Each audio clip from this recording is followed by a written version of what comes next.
Hey guys, let's go ahead and get started. It's a little after 7. If you'd find your seats. Thanks. Hi everybody, thanks for coming.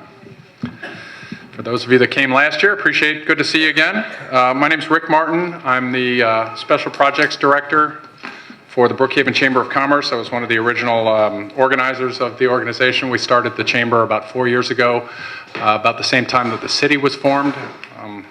Contrary to a lot of folks' understanding, we are not affiliated with the city. We're politically and financially independent. We're comprised of volunteer businesses in Brookhaven, and our mission is to promote business in Brookhaven. Our board consists of some of the larger businesses in Brookhaven. I'm sure you've heard a lot of these folks. Children's Healthcare of Atlanta, the Atlanta Hawks sit on our board, and of course they're moving their corporate headquarters to Brookhaven next year. Comcast Business, SunTrust Bank, Iberia Bank, Oglethorpe University, as well as a number of, we represent about 150 businesses. We advocate on their behalf by coaching them on how to navigate City Hall ordinances. We also put on monthly breakfasts, typically with someone with some political influence will speak and talk about kind of the direction that the community is going. We do networking events. We also host just kind of community awareness, things like this. Next month, Chief Yandura and the Secret Service will be speaking in town Brookhaven about how to protect yourselves for the upcoming holidays, over the upcoming holidays. A couple of quick thank yous, and I will go ahead and turn it over. Appreciate Oglethorpe University for hosting this. They've also hosted a number of other breakfast events that we've had. Thank you.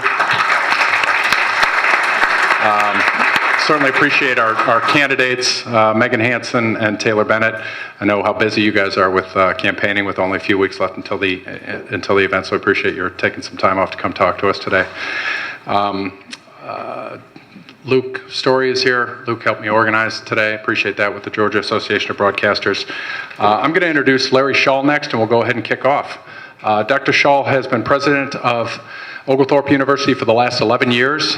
Under his leadership, the university has grown dramatically, both in terms of enrollment as well as the facilities in order to support that enrollment. The residences have grown. I'm sure you've seen them on Herman's beautiful new residence there for the students. The arts and athletic facilities have been improved and grown dramatically. They've also opened a new $16 million campus center called Turner Lynch down at the bottom of the hill. If you haven't gone down and wandered around there, it's absolutely beautiful. Dr. Shaw is originally from Wilmington, Delaware. He has his undergraduate degree from Swarthmore College with honors, his Juris Doctor from University of Pennsylvania, his doctorate in higher education from the University of Pennsylvania.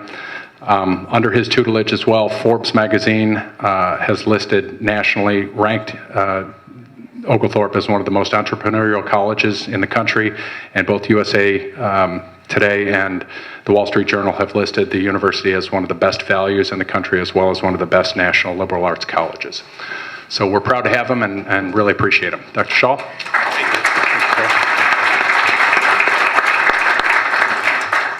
Good evening, everyone. It's terrific to have almost a full house, and we are honored to host this debate. So let's a few ground rules. So the chamber solicited questions from the community and got somewhere, I think Rick said 40 to 60 questions. They picked out a dozen or so to share with me, and we'll start to work through that list. I doubt we'll get to all of them. Starting a few minutes late, but we're 8:15. We're done. So this won't go on all night. If you've been watching the national debates, you could everything that happens there won't happen here. That candidates are square with that, and also no cheering, jumping up and down, swearing, yelling, whatever from the audience, please. So the format is they're going to start with opening statements, just a couple minutes long. We've got a timekeeper here in the front row that's going to keep you honest, and if you don't behave, I'll come over and tap you on the shoulder. And then we'll begin with the first questions. And so the way the questions will work is the question will get directed to a candidate. He or she will have 60 seconds to answer it. We're going to be fairly strict about the timetable, but we'll let people finish their sentence. Then the other candidate will have 90 seconds to respond, and then we'll go back to the original candidate for 30 or so seconds for their rebuttal. So that's the sort of format for tonight. And we'll get started. We flipped a coin. The football player won the coin toss? Yes. Yeah, he won the coin toss. So he's going to begin with an opening statement, and then when we get to questions, the first question will go to Meagan. So, Taylor? Yeah, I appreciate it, President Scholl. Thank you. And I just want to thank the Chamber of Commerce again for putting this on, and thank Oglethorpe University for allowing us to use this venue. It was a wonderful opportunity, and it's great to see everybody here tonight. It's always a positive thing to get so many concerned citizens in one room and have some good public discourse. I also want to take a second and recognize my colleagues that are in the room tonight. We've got Senator Miller here, who's our senator in this area. We've got Representative Beth Beskin, and I believe I saw Councilmember Bates Madison here as well. And so it's always positive to see everybody involved. And I know that y'all did not come here tonight to hear us ramble, and you came to hear us answer some questions. So I think we should just go ahead and get to it.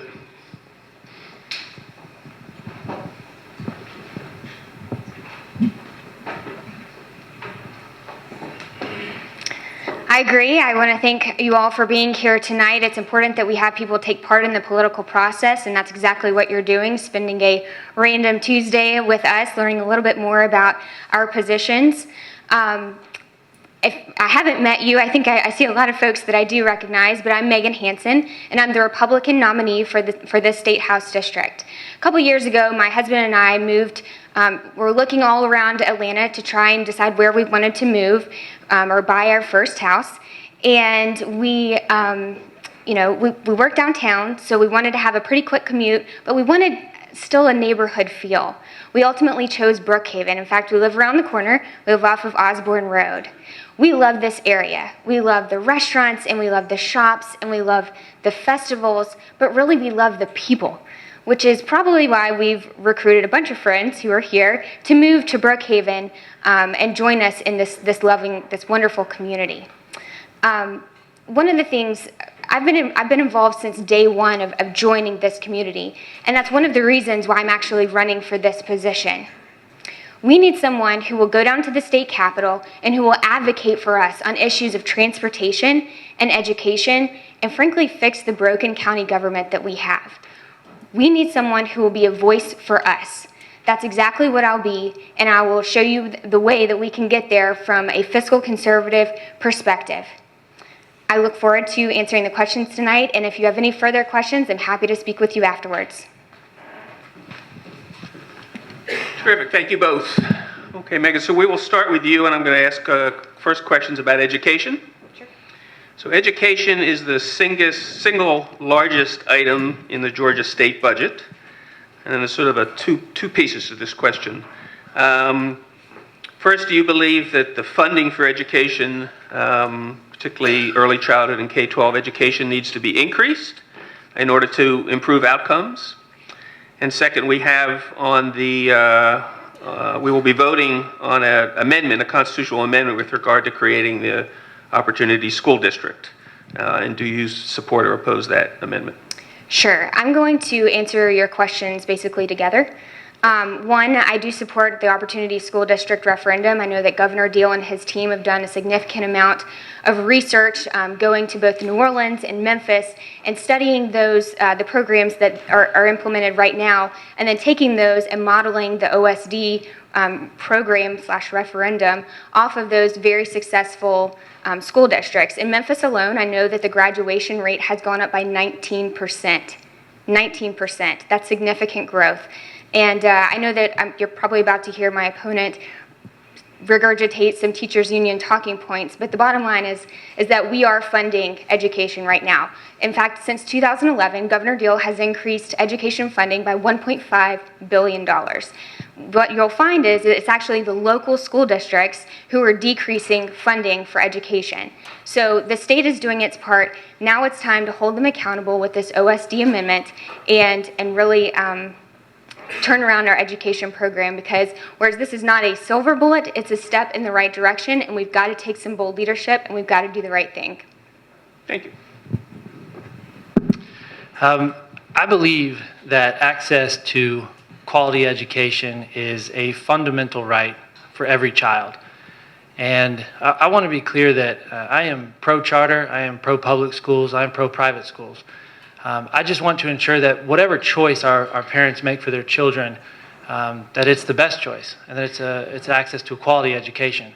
And I don't feel that the state of Georgia has really lived up to that promise over the past time. And largely in part due to the fact that since 2002, the state of Georgia has underfunded public education to the tune of billions of dollars. And we have effectively removed $300 million worth of resources out of our children's classrooms that could have gone to good use to preparing our teachers and our students and achieving the academic levels that we set. And specifically to the OSD initiative, I believe it's putting the cart before the horse. We would be creating a statewide school system that would be administered by a politically appointed individual who's unelected. It would effectively close out local input and local control to our communities for our schools. And so the question I'd rather be asking is, what can we do to ensure that we're funding education properly and adequately to equip our teachers and our administrators in teaching our students? And I'm not talking about throwing money at the problem. I'm not talking about just aimlessly spending.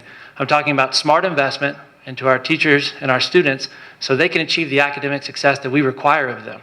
And I've always been an advocate for that. I voted for salary increases for teachers and for increased funding this year with the legislation that we passed. Meagan? One, he just did exactly what I told you he was going to do and regurgitated the teachers union's talking points that we have $2 million who've been funneled into Georgia outside of the state of Georgia from DC. And he just regurgitated those talking points to you. Second, it's not a statewide school system in the least. It's holding our local schools accountable. And two, it does not take any sort of local control away from schools. It holds them accountable for the funding that we've given them, which, like I said, has increased $1.5 billion since 2011. Thank you. All right, another question. We'll stay on the sort of theme of constitutional amendments. As you know, there are 4 of them. I won't cover all 4, but I'm going to ask you, it's about amendment number 3, which proposes transferring the control of the Judicial Qualifications Commission, the entity responsible for disciplining judges, to the legislature. Do you support or oppose this amendment? And Taylor, you go up first. I actually oppose the JQC amendment that's currently on the ballot this year. I had the opportunity to be appointed to the Judiciary Committee last session. It was an incredible experience. It's one of the most active committees in the House. And we saw that working come through the Judiciary Committee all session. And what I came to understand is that it's not a nuanced issue. It's a very deep-rooted issue that's been brewing for a long time. And while the initiative is trying to fix something, I'm not exactly a fan of bringing the Judiciary Qualifications Commission inside the legislature. Effectively, what this ballot initiative would do was allow members of the legislative body of our government to appoint members that would oversee the judiciary body of our government. And I believe that we need to keep that separate. I believe it's subject to political influence, and that inherently I don't agree with. And so for those reasons, I will be voting against that on the ballot this November. So the JQC has appointments that are mostly made up by the State Bar Association. There's also a governor appointment. The governor makes an appointment, as well as the Georgia Supreme Court, who makes an appointment. But right now, the bulk of them are actually made by the State Bar. So we have an option with this amendment to have it to where elected officials who are accountable to you oversee this very powerful committee, or we have it to where friends or who are attorneys, just random attorneys who are members of the State Bar, are able to influence who is on this important committee. I would prefer, frankly, for the voters to have the ability to determine who is going to be on an extremely important committee and to be able to hold the legislators accountable for any kind of funny business that might be going on. Right now, you don't have any control over that whatsoever when it's just members of the State Bar. Now, I'm an attorney, and so we all have a code of ethics that we have to uphold, but at the end of the day, I would much rather be able to hold my legislator accountable than to not have any sort of oversight whatsoever. Okay. While 30 seconds isn't going to be enough to explain exactly how this bill came to be and how this legislation came up, but there's a nasty history behind this. And I'd be more than welcome to answer questions afterwards about it. But the point is that I did actually support the study committee to figure out the problems that we could fix inside the JQC as opposed to just jumping straight to a ballot initiative. And I think it's important that we continue to maintain the separation of the bodies of our government, and I don't think that this does that. Okay. We're going to sort of move to a more local issue.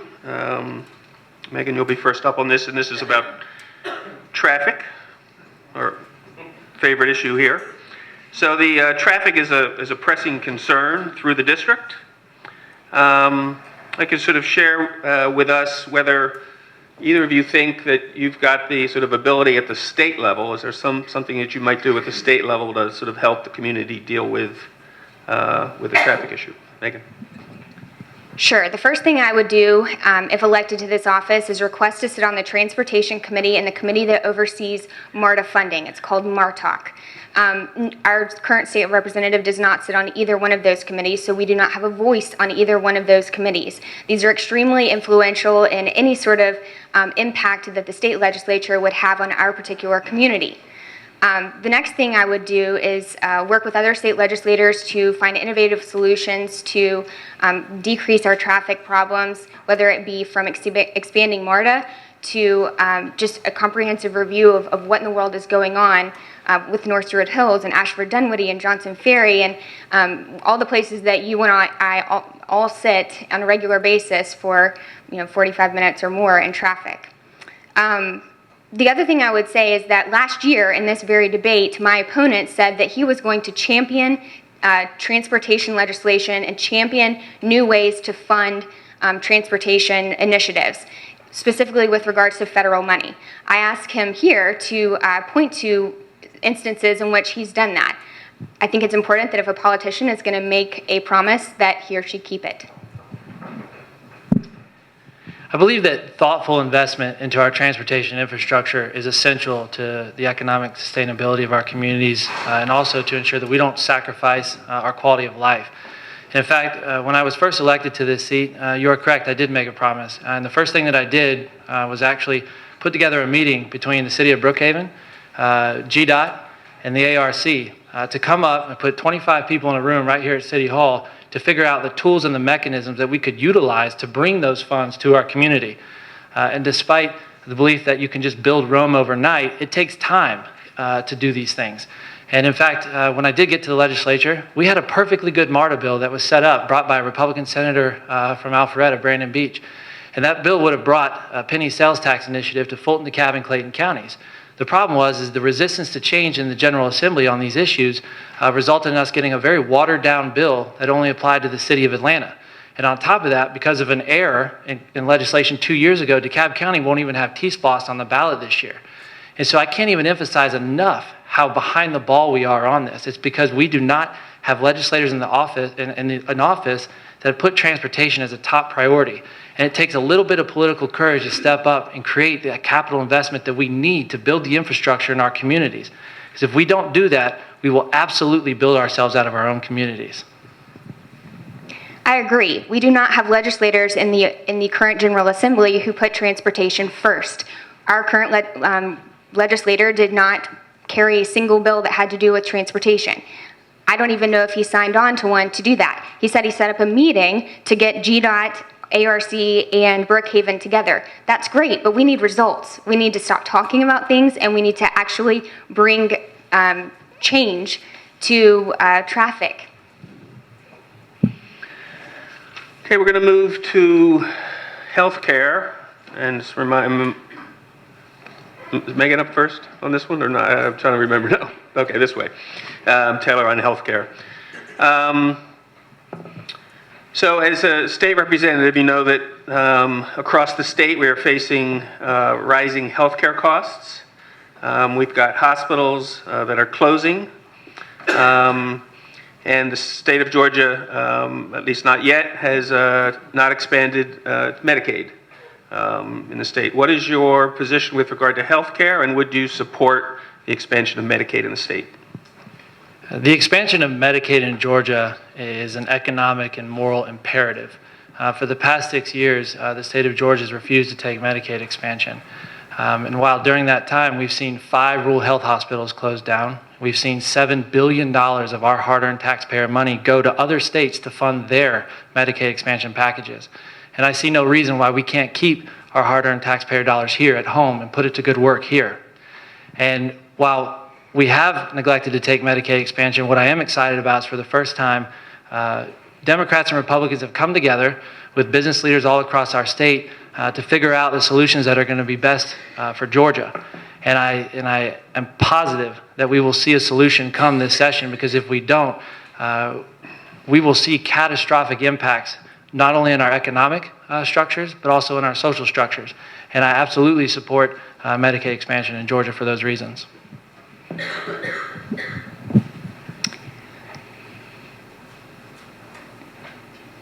If we are going to expand Medicaid, we'd have to be smart about it. I'm very much concerned about taking any sort of federal funding because, yes, there are strings attached. I think it's interesting that my opponent brings up rural health care because he voted against HB 919. That was a bill carried by a legislator from Forsyth County, Jeff Duncan, and it actually, it basically followed the Georgia Student Scholarship Organization model. This is a model where corporations can donate large amounts of money in lieu of tax, with tax credits. And he applied this model to rural health care, rural hospitals, and it's kind of a revolutionary thing that a lot of people are supporting. Businesses are buying into it. They get 75 cents on the dollar. So basically, it's a tax but it's a tax rebate that actually makes money for the state. Makes money for the hospital organizations. And it's a way that we are funding rural health care without having to take Medicaid or expand Medicaid or take anything from the federal government. It's a free enterprise solution, and he voted against it because he was towing the party line. Well, to be clear, I don't necessarily think I voted against that. There were a couple amendments for that bill as well. But the point is that in Georgia, we lose $200 to $300 million a year in uncompensated care. That means that hospitals are picking up the tab for individuals who are not insured. And we have about 300,000 individuals who are currently in that gap. And if we take Medicaid expansion, we can close that gap. I met with the rural healthcare hospitals just yesterday, telling me that that is the #1 factor for cost increase. And if we were to take Medicaid expansion, not only would we decrease costs, we would lower insurance premiums across the board. And it's for that reason that I will absolutely support Medicaid expansion. All right, we're going to move to issue of gun control and gun safety. As you know, last year the legislature passed campus carry, and the governor vetoed it. And there's a continuing issue, I think, in the state about whether any restrictions on the right to bear arms are proper. So could you talk about whether or not you support increasing restrictions on the right to, on the Second Amendment, or allowing more access to guns? And if you've got specific, would love to hear sort of specific ideas that you have. I think we're at Meagan, right? First, I'll say that I was supportive of Governor Deal's veto of the campus carry bill last year. I have a little brother who's 21 years old, and he's attending the University of Alabama, and he's about the last person that I'd like to have a gun or anywhere around him. No, just no. That being said, I am, pro Second Amendment. However, I do think that there is, especially in Atlanta metro regions, we need to be careful. And we need to be smart. And I absolutely support the background checks that we have. And I would even be probably supportive of increasing those or looking to see how we could smartly increase those without taking people's gun rights unnecessarily.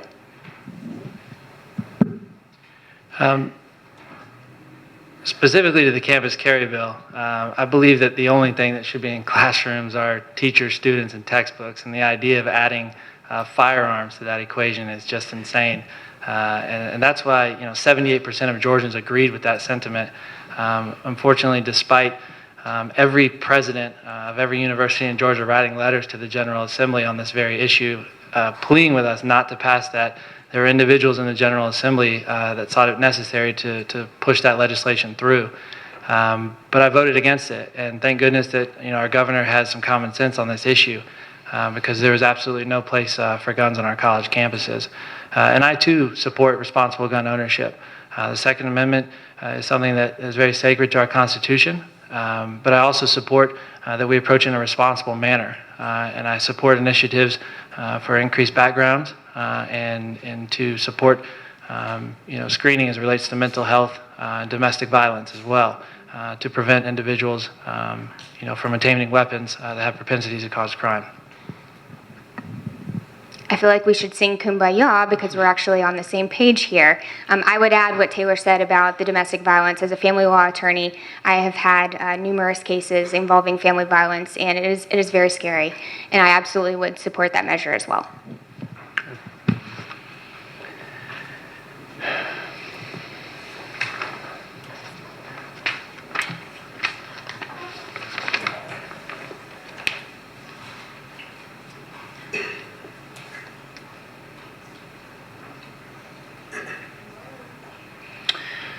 Let me ask this question. So you each represent a party. And could you talk a little bit about sort of what role your party affiliation plays in your decision-making, will play as a state representative?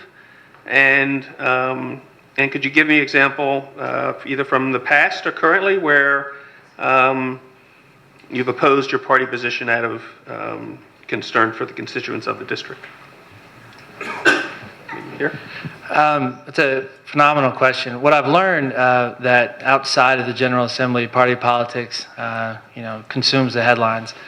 But in all actuality, down at the Capitol, there's a lot more bipartisanship than you would think.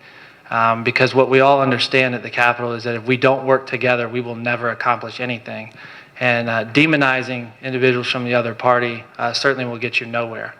And to your point, one of the things that I did step out of line, if you will, that I think is important to recognize is that one of the first bills that I sponsored was to remove the CEO position from DeKalb County, and that was not well received by my own delegation. But it's important to understand that we take initiatives based on what's right and wrong, not what's politically convenient for people to do.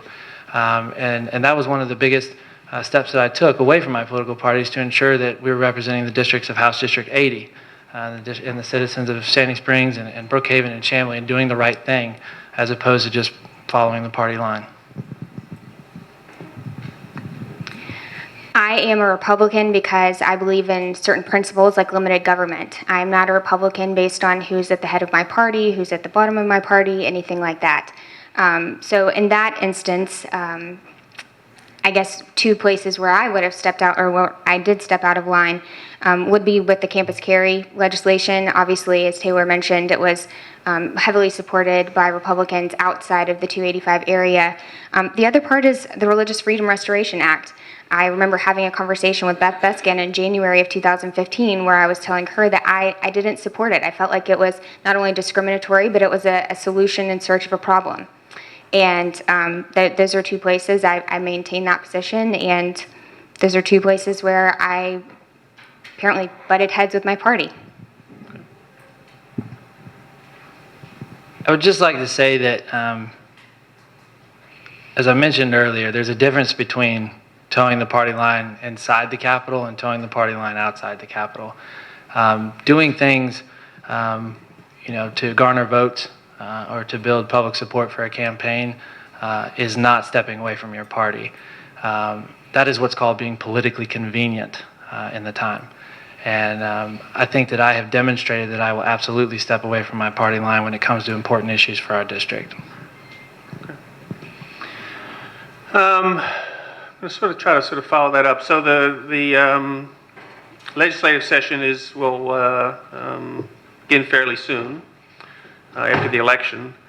Could you talk about one or two issues that you think are sort of will be the most significant issues in front of the legislature this coming term, and what your positions would be on them? I think we're at Meagan.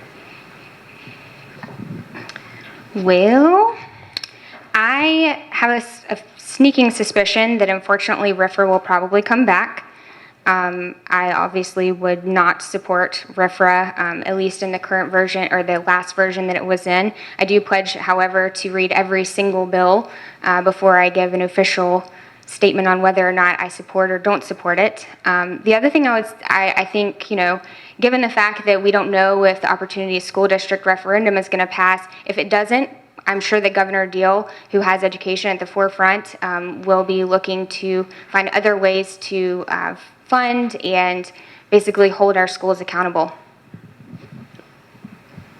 It's very difficult to pinpoint one or two pieces of legislation that we'll focus on, because there's a lot of things that we have to do. My goal is to ensure that Georgia is the best place to live, to work, and to get an education. And we will focus on a variety of issues. You will see Medicaid expansion come up. I absolutely believe we will see religious freedom bills come up again. But my goal is to restore trust in government in DeKalb County. I want to focus on our ability to maintain the trust that we need for our county government to operate. And I want to make sure that we're promoting legislation to not hinder small businesses from growth. And I want to champion legislation to bring relief to taxpayers, which I've done already. And we're trying to move a homestead exemption bill through the House right now to get that done for DeKalb County taxpayers. And so, my focus is making Georgia better. And that's going to take a lot of steps and a large effort from a lot of people to get a lot of things done. Well, first off, you have to propose bills to actually get things done, and you have to work with people in order to move bills forward. So I think that that's a first step that any legislator would need to do. Also, it's interesting that he mentioned doing anything for small business when he voted against the Small Business Protection Act. He opened, basically with voting against the Small Business Protection Act, he opened businesses up to, or potentially opened businesses up to more lawsuits, which actually I think that's what he does for a living. So we've worked our way through my questions, and I'm going to break out of our format a little bit. I see Dr. Joe Knippenberg is in the audience, a political science professor here. I'm going to give Joe a second. I'm going to give him a chance to ask a question. I'm going to give him a second to think about it. He's probably got one in his head. You got one in your head, Joe? You got nothing? You got nothing? All right. Okay, you get it later. Okay. So we're to the closing statement time. So I'll try to remember, you were up first, closing. So Meagan, you want to close? Again, thank you all for coming here tonight. It's really important that you are taking part in the political process. My door is always open. That's kind of one of the closing things that I want to leave you with. Feel free to reach out to my campaign via my website. It's hansonforhouse.com. Either me or my campaign manager will be right on top of responding to you. I think what's important here is we're looking for an effective legislator. We're looking for someone who is more is more action than talk. And that's not really what we've had this past year, and we need more. We deserve more. So I ask for your vote on November the 8th. I want to close in saying that my time down at the legislature representing House District 80 has been an incredible experience. It has totally changed my view about how politics work, how legislation's passed, and how we get things done. As I mentioned earlier, it takes everybody down there to get things done. And it doesn't just rest on who has the most power. And that's something that gets forgotten in this. And I'd like to share a story about power. One of the most incredible things I've been a part of so far was passing what was known as the Pursuit for Justice for Rape Victims Act. It commonly became known as the Rape Kit Bill. And we passed that bill, actually sponsored that bill with Representative Scott Holcomb, and we passed that bill very early on in the session. And it went over to the Senate Health and Human Services Committee, and it went up against the chairperson there, Senator Renee Unterman. And it was then I realized how powerful chairmanships are in the Georgia legislature. They can grease a bill through, or they can stop it dead in its tracks. And that's exactly what Senator Unterman did to the rape kit bill. And that didn't stop us, though, from banding together and working together to get it done. In fact, on the 59th minute of the 11th hour on the last day of session, we passed that bill, again, unanimously out of the House for the third time. We took a Senate bill, we stripped it down, and we inserted the rape kit bill language into it and sent it back to the Senate for an agree-disagree vote. But through that entire process, what I realized is that you can have all the power in the world down there, but if you're not on the right side of history, you're going to get beat. And while it is difficult to be in the minority party at the House, we've had one of the most successful legislative sessions to date. It's because we work together, and it's because we know how to build relationships, and we know how to utilize those relationships to make things happen. And I could not be any more happy. I could not be any more proud to have been a part of that and to represent District 80 with the utmost integrity and passion for doing the right thing and making sure that we're on the right side of history. And with that, I ask for your vote to send me back to the Capitol on November 8th. Thank you. Well, please join me in thanking our two candidates.